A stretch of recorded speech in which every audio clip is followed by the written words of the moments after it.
توی این 1 دقیقه باقی مونده خواهش میکنم که اگر امکانش از تلفن بشنویم و با احترام سلام میگم.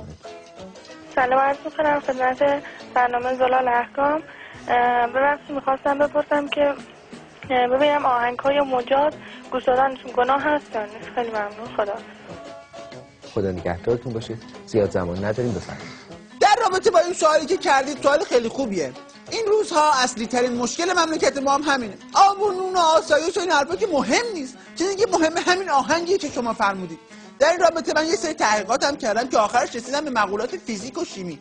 اگر آهنگی باشه که در شما واکنش‌های شیمیایی ایجاد کنه، احوت اینه که گناه نیست. مثل این آهنگ من آوردم، لطفاً پخشش کنید. آهنگ شماره 1 رو میگم.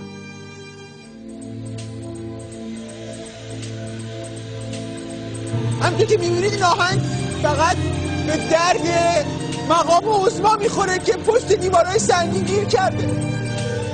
آخه این آهنگ از درون داغون میکنه، خیلی داغون میکنه.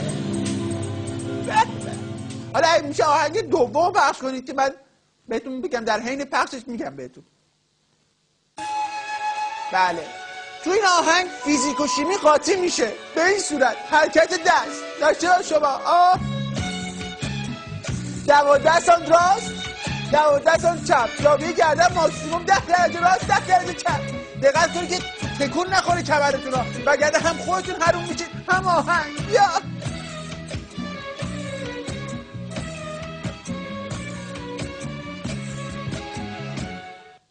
بله. اما آهنگ سوم خواهش می‌کنم پخش کنید.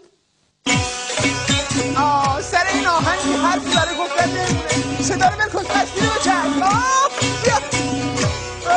یعنی همه اعضا و جوارح فیزیک محض میشن. بیا که این حرامن اندر حرامن اندر حرامن. بیا بس کن، بیا